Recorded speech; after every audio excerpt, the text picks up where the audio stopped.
Shoreham's runway is too short for Jonathon Whaley in his Hunter.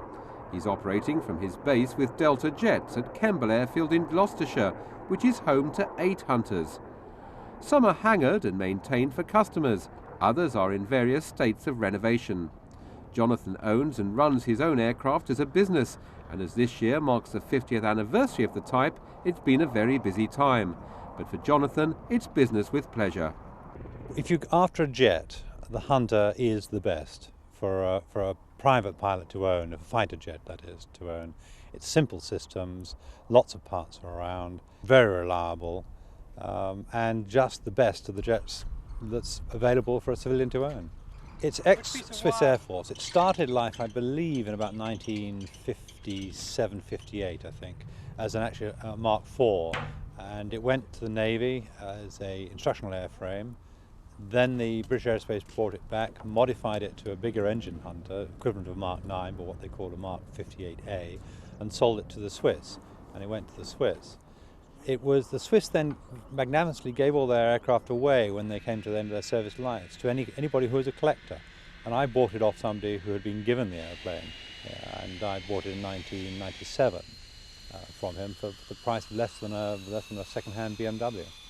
I joined the Navy, the Royal Navy, in 1965 to fly fighters. I actually wanted to fly the Scimitar, but they scrapped that as I went into the Navy. Went to fly Sea Vixens, and you do all your flying training on Hunters, all your fast jet flying training on Hunters, all the weaponry training done on Hunters. And after the Sea Vixen, I went on to the Phantoms for a short time. They went up to Lucas, and I stayed down at Yeovilton back flying Hunters again. The last military aircraft I flew was actually a Hunter. I can remember climbing out of the cockpit after my last sortie, and I've got a photograph of me doing it. And I look at the photograph and I can remember my thoughts. I'll never fly an aircraft like this again. It is the world's best single-seat aircraft. You can fly the aircraft virtually in 3 fingers in your right hand. The power controls are very, very sensitive. You think what you want the airplane to do, and it just seems to do it. You're not conscious of really throwing your hand around the cockpit. If you look back at a flight, you don't seem to remember moving your hands around doing anything. You just seem to have been the aircraft or part of the aircraft. And I think it's the way you sit in the cockpit, the way that the cockpit is quite tight and narrow around your shoulders. And when you're looking forward, you can't really see very much forward as far as the aircraft is concerned. You can just see open space in front of you. And the same if you look to the sides. So you feel part of the aeroplane.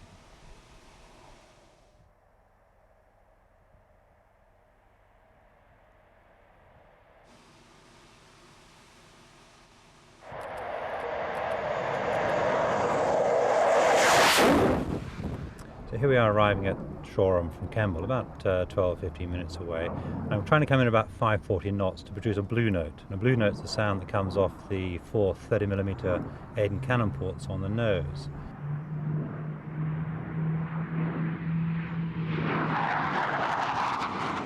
Pulling away, just saw a bit of the vortex coming off the wingtips there, so starting to pull some G here, probably getting up to around about 6G.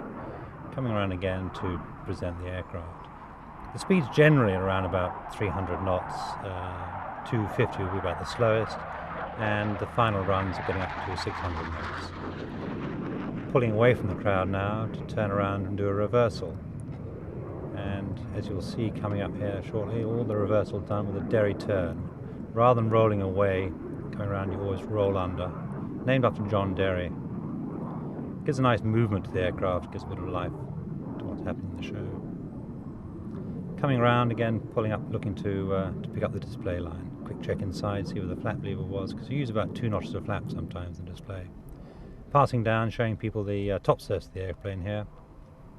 Bit of top rudder to keep the nose up. The aircraft doesn't like flying on its side very much, so you have to cheat. Again, pulling up, position back onto the display line again. Quick derry turn, come around again. Speed over the top there is coming down around about 220, 230 knots. Again, looking at the display, coming in, and looking to do an inverted pass. On a short runway like this, you can only just get it inverted and then roll on again. But a long runway, then you can do 1.5 rolls all the way down. Tend to do those around about 330 knots to comfortable speed. Flying away from the display, up through the clouds. Display's finished now, time to relax a bit. Quick look down the fuel, and have we got enough to get back?